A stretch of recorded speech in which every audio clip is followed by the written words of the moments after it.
नमस्कार, आपके साथ मैं हूं निकिता शर्मा। सुजस के खास कार्यक्रम हमारे सीएम में आपका स्वागत है। यहां आपको मिलेंगी मुख्यमंत्री श्री भजनलाल शर्मा के दिन भर के दौरों, कार्यक्रमों और जन कल्याण से जुड़ी महत्वपूर्ण खबरों की जानकारी। इन खबरों में होती है प्रदेश के हर क्षेत्र से जुड़े विकास और बदलाव की कहानी। आइए आपको दिखाते हैं वो तमाम खबरें जिनमें तेजी से बढ़ते राजस्थान के विकास की तस्वीर साफ दिखाई दे रही है। तो चलिए बढ़ते हैं उन खबरों की ओर। राजस्थान के गांवों में इन दिनों ग्राम विकास चौपाल की महफिलें सज रही हैं, जिसमें खुद मुख्यमंत्री श्री भजनलाल शर्मा शिरकत कर रहे हैं। प्रदेश में ऐसा पहली बार हुआ है कि खुद मुख्यमंत्री गांव में जाकर आमजन के बीच बैठकर उनके साथ आत्मीय संवाद कर रहे हैं। बम्बोरी गांव से शुरू हुआ यह सफर जाजोद, कडेल, पंसेरी, ठिकरिया, चुड़ादा और धम्बोला तक पहुंचा। इन गांवों में पहुंचकर मुख्यमंत्री ने न सिर्फ आमजन के साथ संवाद किया, बल्कि वहीं रुककर उनके बीच समय बिताया, भोजन किया और मौके पर ही उनकी समस्याओं का समाधान भी किया। इससे प्रशासनिक जवाबदेही तो मजबूत हो ही रही है, इसके साथ ही ग्रामीण विकास को भी नई दिशा मिल रही है। गांव-गांव में चौपाल लगाने की शुरुआत मुख्यमंत्री ने प्रतापगढ़ के बम्बोरी गांव से की। अपनी पहली ही चौपाल में उन्होंने सरल, सहज और आत्मीय अंदाज से हर किसी का दिल जीत लिया। उन्होंने घाट पर बैठकर किसानों से खेती की बात की और राजीविका की महिलाओं और युवाओं के साथ जिंदगी के अनुभव साझा किए। इस चौपाल में विकास, विश्वास और संवाद की एक ऐसी तस्वीर दिखी जिसने बम्बोरी गांव के विकास के नए दरवाजे खोल दिए। मुख्यमंत्री बम्बोरी गांव में देर रात तक किसानों के साथ बात करते नजर आए। उन्होंने खेती, सिंचाई, रोजगार, शिक्षा, पेयजल और गांव के विकास से जुड़े मुद्दों पर खुलकर चर्चा की। चौपाल में किसानों और पशुपालकों ने आधुनिक कृषि तकनीक, ड्रिप सिंचाई, नेचुरल फार्मिंग, पशुपालन एवं डेयरी विकास से जुड़े सुझाव दिए। वहीं मुख्यमंत्री ने भी किसानों को आधुनिक तकनीक अपनाकर फायदे की खेती करने के सुझाव दिए। 20 साल से ऑर्गेनिक खेती कर रहा हूँ, रसायन मुक्त। कोई रसायन इस्तेमाल नहीं करता हूँ और उसमें नवाचार भी करता हूँ और हमेशा कोई न कोई नया प्रयोग करता रहता हूँ। इस नवाचार के लिए मेरे को कृषि विभाग आत्मा योजना के अंतर्गत जिला स्तर पर पुरस्कार भी मिला था और माननीय मुख्यमंत्री जी के द्वारा और भारत सरकार के द्वारा जो योजना चलाई गई अभी राष्ट्रीय प्राकृतिक जैविक खेती BRC, तो उस BRC में भी मेरा चयन हुआ है। मैंने अपने खेत पर BRC सेंटर खोला है और सारी दवाइयाँ वगैरह जो है मैं अपने खेत पर ही बना रहा हूँ और उसके बहुत अच्छे परिणाम आ रहे हैं। आज आदरणीय मुख्यमंत्री जी ने जो कहा है कि प्राकृतिक खेती पर जो आपके विचार रखे हैं, मैं दिल से आपका स्वागत करता हूं और धन्यवाद देता हूं कि प्राकृतिक खेती के लिए सरकार की जो योजनाएं हैं, अगर किसान उसे पूरी ईमानदारी से करे तो उत्पादन में कहीं कोई कमी नहीं आएगी। क्योंकि मान्यवर मैंने जो ये पपीते के पौधे लगाते हैं किसान, कंपनी वाले जो डेयरी नर्सरी वाले आते हैं वो बोलते हैं कि एक पौधा 30 किलो से 80 किलो तक फल देगा और वो भी गारंटी नहीं है कि वायरस मुक्त होगा या नहीं होगा। लेकिन मैंने एक पपीते के पौधे से 3 क्विंटल पपीते लिए और टमाटर का जो पौधा था, जब कोरोना काल था उस समय की बात कर रहा हूं, मैंने पूरी तरह से जैविक किया था श्रीमान जी। उस समय एक कंपनी का टमाटर लगाया था मैंने। कंपनी वाले ने बोला था कि एक पौधा 18 से 20 किलो फल देगा। उस समय मैंने 5 आरी से 300-350 क्विंटल टमाटर तो तोड़ के बेचे। फिर कोरोना काल आ गया था तो उसमें क्या सरकार के द्वारा जो राम रसोड़े वगैरह चल रहे थे, भोजनशालाएं चल रही थी, उनमें मैंने वो टमाटर कम से कम 200-300 क्विंटल आसपास की भोजनशाला में भेज दिए और एक टमाटर के पौधे से मैंने 60 किलो टमाटर लिए। हम फव्वारे सिस्टम पर क्यों नहीं जाते? हमें पानी की बचत करनी है, आगे आने पीढ़ी को भी पानी चाहिए, आपको भी अगली फसल के लिए पानी चाहिए, तो हम क्यों ना फव्वारे सिस्टम पर चले। हम भाई गेहूं की जड़ इतनी होती है, ज्यादा तो नहीं होती है। सरसों की चलो थोड़ी गहरी जाती है तो एक पानी से हो जाती है कि नहीं होती है? वो एक ही पानी देना पड़ता है ना सरसों में। कितने पानी देते हैं? और दो तो कोई जिसमें पानी की ज्यादा व्यवस्था है वो देता है, जिसमें पानी की व्यवस्था है वो 2 देता है, बाकी का एक ही में बो जाती है। और कभी कभी 2 पानी देते हैं तो पूजन कम बैठती है सरसों में। अगर 1-2 पानी दे दिए और थोड़ी सी बारिश हो गई तो जब तक वो आती है जब तक तो उसमें वो ही हो जाता है, लाख की लाख ज्यादा वो बढ़ जाती है, पूजन नहीं आता है। अरे मैंने तो पूरी खेती करी है, मेरे को एक एक चीज पता है। अरे एक पानी देते हैं, थोड़ा मिट्टी कठोर होती चली जाती है, नीचे से वो पानी मिलता है तो दाना उसका मोटा होता है, और अगर लैब पर जाएंगे तो उसका लैब भी 44 को 45 को क्रॉस कर जाएगा। 2 पानी दे दिए तो 40 पे ही रह जाएगा। यहां लॉस भी गया और वहां लॉस भी गया। यहां तो पानी दिया तो तेल भी फूका, क्योंकि कई इंजन से देते हैं, कई बिजली से देते हैं। लेकिन वहां अगर तुमने 2 पानी दे दिए तो लैब में 40 ही आएगा, 100-150 रुपए की वहां चली जाएगी। और अगर आपका पानी 1 दिया तो 44 को क्रॉस कर देगा, वहां इतना 100-150 रुपए आपका वहां भाव में बढ़ जाएगा। बम्बोरी के बाद मुख्यमंत्री श्री भजनलाल शर्मा ने दूसरी चौपाल सीकर के जाजोद गांव में लगाई। यहां उन्होंने किसानों, पशुपालकों और आजीविका की महिलाओं के साथ युवा खिलाड़ियों से भी बात की। युवा खिलाड़ियों ने भजनलाल सरकार द्वारा खेल सुविधाएं बढ़ाने के प्रयासों की जमकर सराहना की। इस दौरान उन्होंने खंडेला में खेल स्टेडियम खोलने की मांग की तो मुख्यमंत्री ने बिना देरी किए तुरंत इसकी घोषणा कर दी। इस सौगात से क्षेत्र के खिलाड़ियों में खुशी की लहर दौड़ गई। हमारा गेम अच्छा इम्प्रूवमेंट हो रहा है। हमारे गांव का नाम है रामपुरा, वहाँ जूडो सेंटर चलता है, जो सरिता सैनी हमारी कोच। वहाँ के कम से कम 25 बच्चे नेशनल मेडलिस्ट भी है और खेलो इंडिया प्लेयर भी है। बहुत अच्छा, बहुत अच्छा।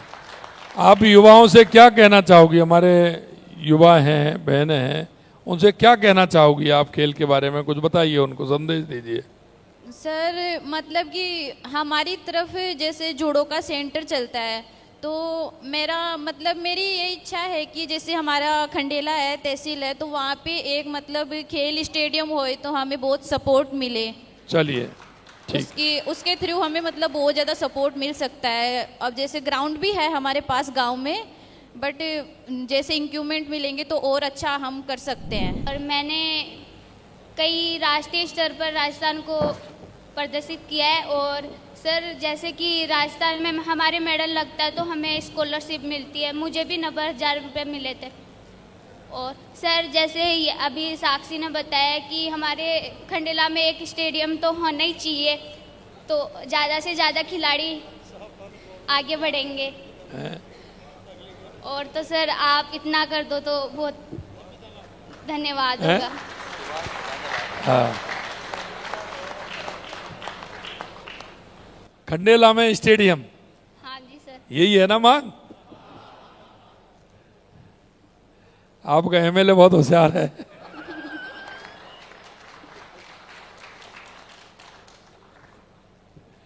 चलिए, जब हमारी बेटियों ने मांग की है तो हमारी बेटियों की मांग पूरी करेंगे। Thank you sir. जाजोद के बाद मुख्यमंत्री पुष्कर के कडेल गांव में आयोजित ग्राम विकास चौपाल में पहुंचे। उन्होंने किसानों से संवाद कर उन्हें जैविक खेती करने के लिए प्रेरित किया और सरकार द्वारा चलाई जा रही योजनाओं की जानकारी दी। इस चौपाल में मुख्यमंत्री श्री भजनलाल शर्मा के नेतृत्व में सरकारी भर्ती परीक्षाओं में आए बदलाव की झलक भी साफ दिखाई दी। इस गांव के 13 युवाओं को सरकारी नौकरी मिली है। खास बात यह है कि इसी गांव के कुशल चौधरी ने आरएएस भर्ती परीक्षा में प्रदेश भर में पहला स्थान हासिल किया था। कुशल चौधरी ने पेपर लीक की घटनाओं की जांच करने के लिए एसआईटी का गठन करने पर मुख्यमंत्री को धन्यवाद दिया। उन्होंने कहा कि पारदर्शी प्रक्रियाओं से भर्ती परीक्षाओं में युवाओं का भरोसा मजबूत हुआ है। इस गांव के हमारे जो युवा हैं, मैं सबसे पहले तो उनको बधाई दे दूं कि यहां जो हमारी सरकार 2.25 साल में जो हमारी नियुक्ति हुई, उसमें इस गांव से नियुक्तियां 13 बच्चों की नियुक्तियां हुई हैं। 13 बच्चे हमारी सरकारी नौकरी में इसमें आए हैं। और एक यहां हमारे कुशाल चौधरी का है। आइए कुशाल, ये इन्होंने आपके गांव का नाम रोशन किया है। कुशाल जी ने, ये कुशाल चौधरी आरएएस बने हैं और पहले नंबर आए हैं। आप अपनी पृष्ठभूमि बताइए, परिवार की, यहाँ की पढ़ाई की, जिससे कि हमारे युवा भाई बहनों में जो आप बताएंगे उससे उनका मोटिवेशन हो। कुशाल जी बताइए। नमस्कार सर। सर मैं इसी विद्यालय में पढ़ा हूँ। ये सबसे मेरे लिए गर्व की बात है कि जिस मन से आप हम सबसे मुखातिब हो रहे हैं, इसी मन से मेरी शिक्षा दिखता हुई है। अभी थोड़ी देर पहले पता चला। बहुत जोरदार एक बार तालियों से स्वागत करिए कुशाल जी का। सर सर्वप्रथम मैं आपका धन्यवाद ज्ञापित करता हूं कि जो ग्राम विकास चौपाल के लिए, जो संवाद के लिए आपने हमारी ग्राम पंचायत का चयन किया है, ये मेरे लिए और गर्व की बात है। सर मेरी पृष्ठभूमि, मेरे पिताजी भी अभी थोड़ी देर पहले आपसे मुखातिब हुए हैं। वो भी कृषि का कार्य ही करते हैं। क्या नाम था? प्रभुराम जी सर। अच्छा, प्रभुराम जी आए थे। कहाँ है प्रभुराम जी? प्रभुराम जी कहाँ है? आओ प्रभुराम जी, उनकी भी कुर्सी लगाइए, एक उनकी कुर्सी लगाइए। मेरे को मन में, मेरे में बहुत बड़ी प्रसन्नता हुई है। एक कुर्सी दीजिए, आप बैठिए प्रभु जी। आप भी देखिए, इससे बड़ी खुशी क्या होगी कि एक छोटे कृषक का बेटा, छोटे किसान का बेटा राजस्थान की सबसे बड़ी परीक्षा आरएएस की, उसमें प्रथम आए और आपके गांव का नाम रोशन करे और अपने पिताजी जो कृषक है उनका नाम रोशन करे। ये बहुत बड़ी बात है। बताइए। सर पिछले 5 साल से मैं आरएएस की तैयारी कर रहा था। मुझे याद है सर, जब आपकी ओथ सेरेमनी हुई थी, उसके बाद पहला जो डिसीजन आपने लिया था वो था कि पेपर लीक के लिए आपने एसआईटी का गठन किया था। उसके बाद से जो हम युवाओं में एक विश्वास जगा था, चाहे वो आरपीएस हो, आरएसएसबी हो, भर्ती प्रक्रिया हो, उसकी सर जो सुचिता स्थापित हुई थी, वो अभूतपूर्व कार्य आपके नेतृत्व में हुआ है। सर आज मैं सब युवाओं से मिलता हूं, कम से कम प्रत्येक युवा को विश्वास है कि अगर उसका सिलेक्शन नहीं होता है तो उसमें कहीं भी उसी की गलती है, कहीं भी सिस्टम का फेल्योर कोई भी नहीं है उसमें। सर हर युवा को यह विश्वास है कि अगर वो असफल होता है तो उसमें उसी की कमी रही होगी, कभी भी वो पेपर लीक को या आरपीएससी को अब दोष नहीं देता है। सर ये हमारे सबके लिए गर्व की बात है और अब सच में एक सरकार का पार्ट भी बनने जा रहा हूं, तो ये मेरे लिए भी बहुत गर्व की बात है। मुख्यमंत्री श्री भजनलाल शर्मा ने जालोर के पंसेरी गांव में आयोजित ग्राम विकास चौपाल में भी शिरकत की। यहां उन्होंने किसानों और पशुपालकों को स्मार्ट खेती की जानकारी देते हुए कमाई का मंत्र दिया। मुख्यमंत्री ने बताया कि गांवों में जैविक खेती, आधुनिक सिंचाई और स्थानीय पैदावार पर आधारित प्रोसेसिंग यूनिट किसानों की आय बढ़ाने का जरिया बनेगी। उन्होंने युवा पीढ़ी से आह्वान किया कि वे कृषि से जुड़कर रोजगार क्रिएट करने का काम करें। इस दौरान चौपाल में पहुंचे किसान मानाराम चौधरी ने बताया कि वे मॉडर्न तकनीक अपनाकर खीरे की खेती से लाखों रुपए कमा रहे हैं। यहाँ पे पढ़ाई की, फिर मैंने सर खेती के बारे में सोचा सर। इसके साथ मैं सर खेती कर रहा हूँ अभी। जैसे हमारे गांव में पहले बिजलियां रात में आती थी और अभी प्रधानमंत्री की एक योजना चल रही है, प्रधानमंत्री की पीएम किसान योजना, उसके तहत सर मैंने एक सोलर लगवाया था। इससे हमें दिन में बिजली भी मिलने लग गई है और हम खेती भी कर पा रहे हैं सर। उसके साथ साथ अपने मिनी फुहारे जैसे ड्रिप सिंचाई है, उसकी भी हमने योजना का लाभ लिया सर। इसमें हमें क्या जाते, पहले जमीन हमें कैरोक द्वारा प्याले जाते थे, अभी हम मिनी और ड्रिप के द्वारा सिंचाई करते हैं। इससे हमें पानी की भी बचत होती है और अच्छा मुनाफा भी हो रहा है सर। इसके बाद में सर मैंने एक हाईटेक खेती के बारे में सोचा। जैसे हमारे गांव में सुपरवाइजर लगे हुए हैं, उनसे मैंने जानकारियां निकाली। फिर मैंने एक आवेदन लगाया राज किसान पोर्टल के माध्यम से।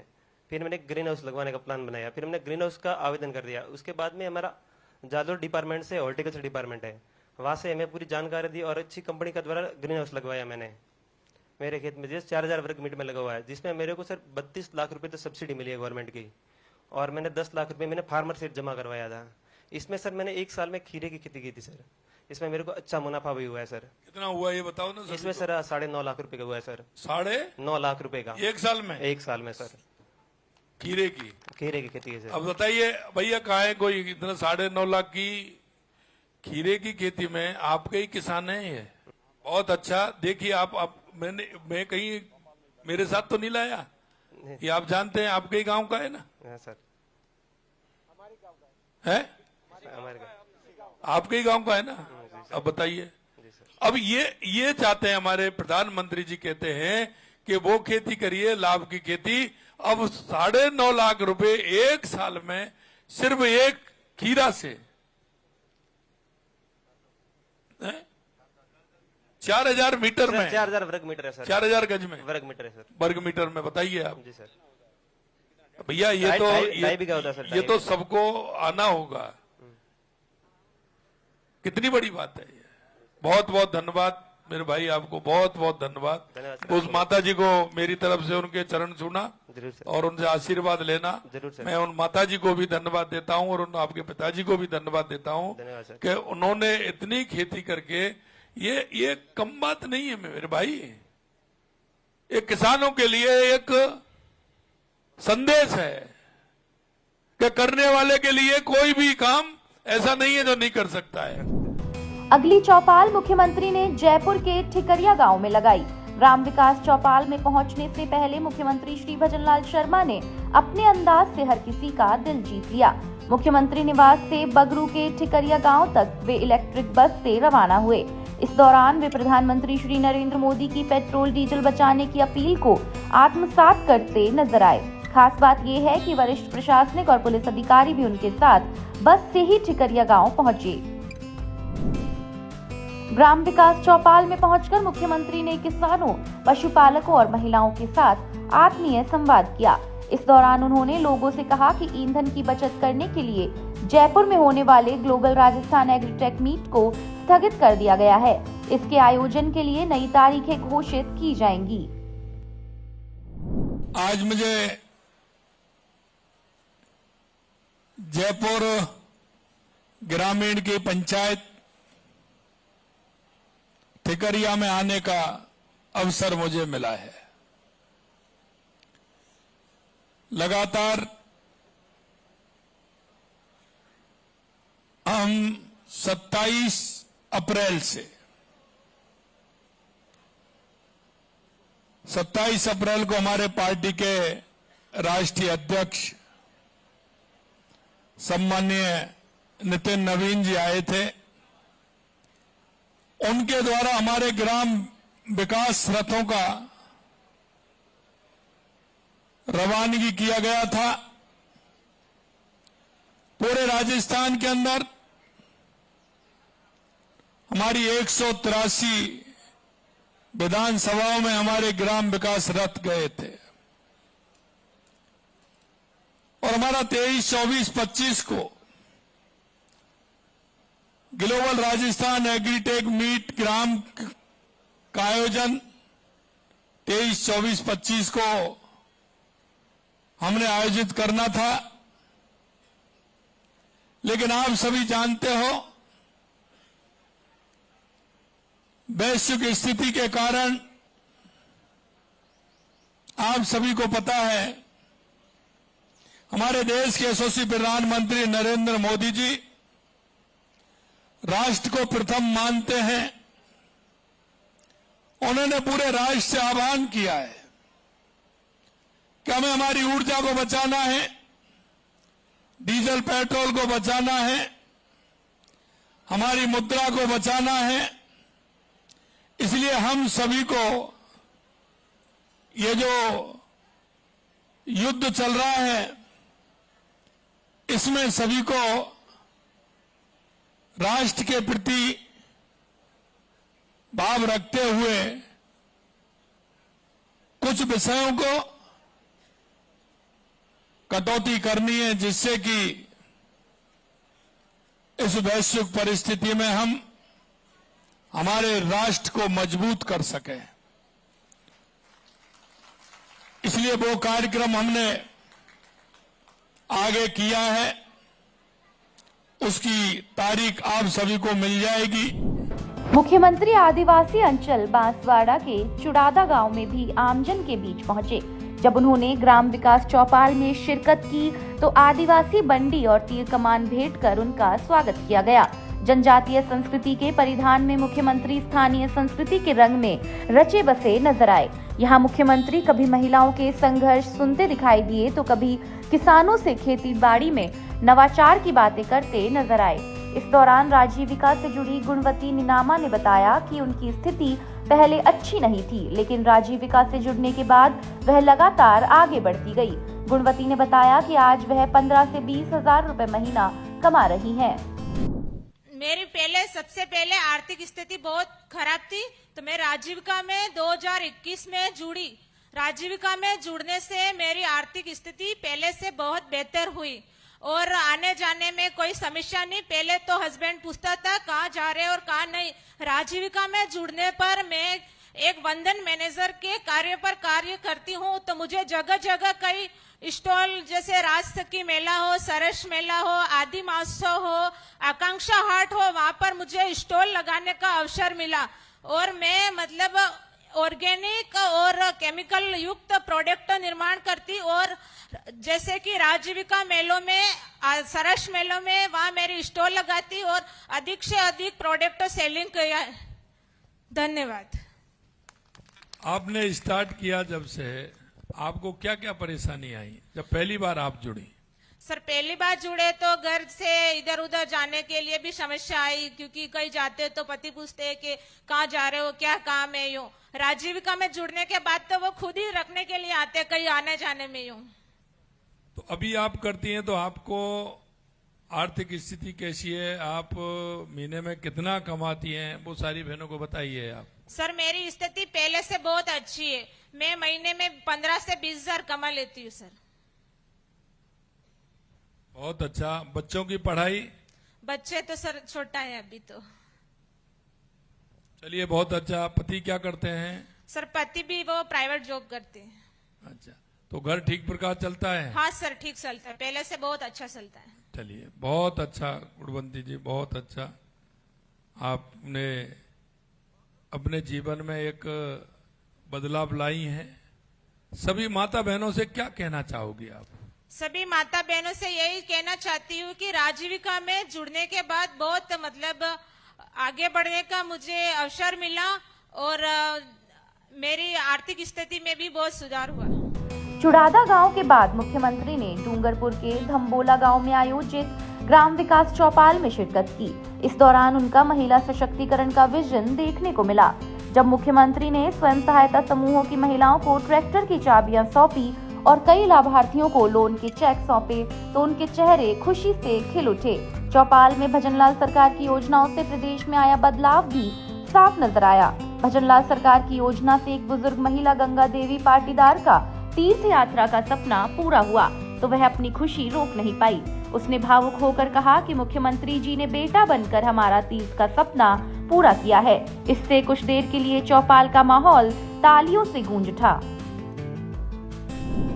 અમે જાત્રા કરી સાબ તમાર कृपा थकी ने अच्छू रह्यू हमारे जातर में। आपको कोई परेशानी तो नहीं हुई यात्रा में? ना अच्छू रह्यू हमारे यात्रा में, बढ़िया।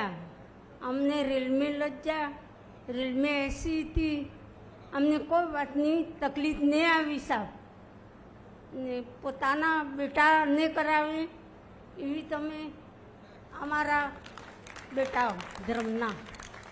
देखो मेरी माता बहनों, अच्छी जातर करावी। हमने सब टाइम में मिल्यू, नाश्ता मिल्यो, खावा मिल्यू, चाय मिली, हमने सब अच्छू मिल्यू। हमें अच्छू जातर अच्छी करी। हमें रामेश्वरनी जातर करी, हमें मदुराईनी करी साहब ने हमारे बढ़िया हुई।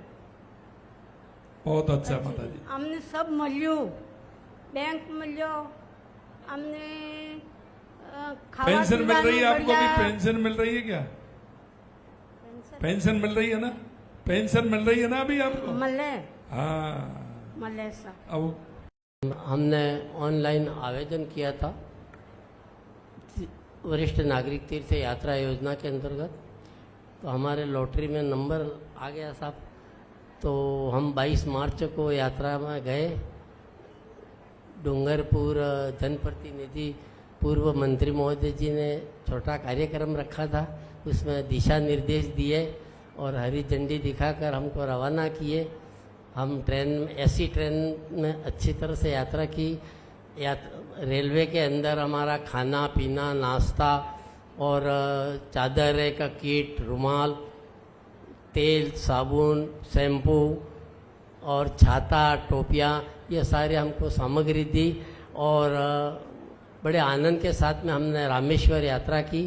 फिर वहाँ से मीनाक्षी मदुरई गए और फिर वापस रवाना हुए। तो हमारी यात्रा बहुत ही अच्छी रही, खाने पीने की व्यवस्था भी अच्छी रही, कर्मचारियों का व्यवहार भी बहुत अच्छा रहा। 2-4 शिक्षक बंधु लगाए थे प्रभारी के रूप में कंपार्टमेंट में, तो वो हर समय घंटे 2 घंटे में हर यात्री से संपर्क बनाए रखा। मेडिकल टीम थी, वो भी बराबर सुबह शाम चक्कर काटते थे और बड़ी अच्छी सुगमय यात्रा रही।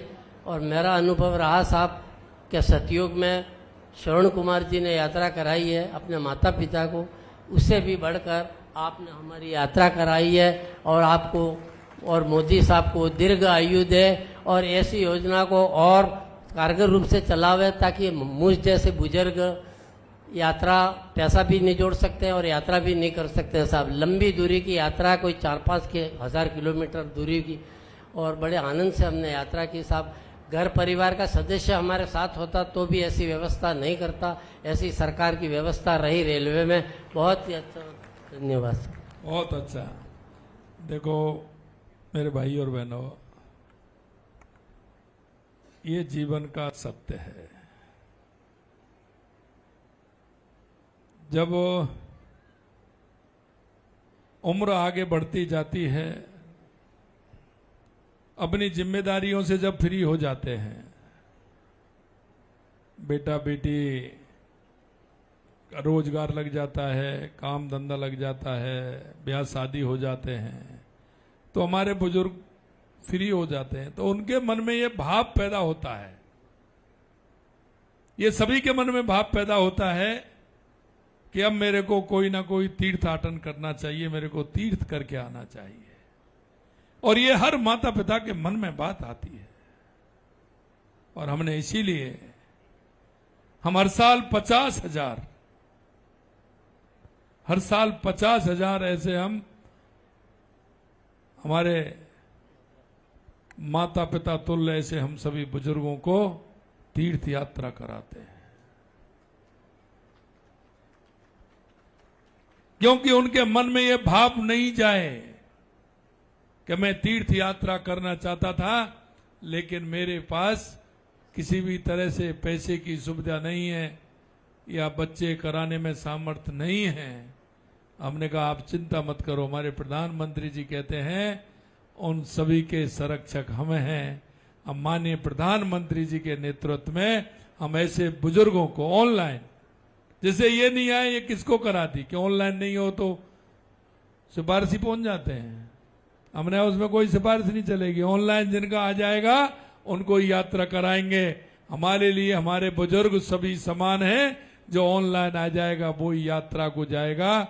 और हमने इस व्यवस्था भी ये की है कि 4 लोगों के साथ एक कोई ना कोई हम व्यक्ति हमारा यहाँ से भेजते हैं, वो भी उसका आंकलन करके कि ये सेवा के भाव से जाएगा और हमारे इन बुजुर्गों को यात्रा करा के लाएगा। मुख्यमंत्री ने इन गांवों में पहुंचकर न केवल आमजन के साथ संवाद किया, बल्कि ग्राम विकास चौपाल के बाद गांव में ही रुककर लोगों के हालचाल जाने। वे जिस भी गांव में गए वहीं रात्रि विश्राम किया और ग्रामीणों के घर पर ही भोजन कर उनकी कुशल क्षेम पूछी। रात्रि चौपाल के अगले दिन वे गांव में सुबह की सैर करते भी नजर आए। इस दौरान उन्होंने स्कूल जाते बच्चों और काम पर जाते लोगों से बातचीत कर उनकी समस्याएं जानी और मौके पर ही उनका समाधान किया। गांव-गांव जाकर मुख्यमंत्री ने साफ संदेश दिया है कि अब राजस्थान के गांव भी शहरों की तरह स्मार्ट होंगे, जहां न पानी की समस्या होगी और न ही बिजली की। युवा, महिला, किसान समेत हर वर्ग के सपने पूरे होंगे। सरकारी योजनाओं से महिलाओं को आत्मनिर्भर बनाया जाएगा, तो वहीं स्मार्ट खेती, प्रोसेसिंग और आधुनिक तकनीक से किसानों की आय बढ़ाने का काम होगा। मुख्यमंत्री का यह ऐतिहासिक दौरा हर गाँव की नई पहचान कायम करने में मील का पत्थर साबित होगा। सुजस के खास कार्यक्रम हमारे सीएम में आज के लिए इतना ही। फिर मिलेंगे मुख्यमंत्री श्री भजनलाल शर्मा के नेतृत्व में विकास की किसी नई कहानी के साथ। तब तक के लिए देखते रहिए सुजस समाचार। हमारे चैनल को लाइक, सब्सक्राइब और शेयर करना ना भूलें। धन्यवाद।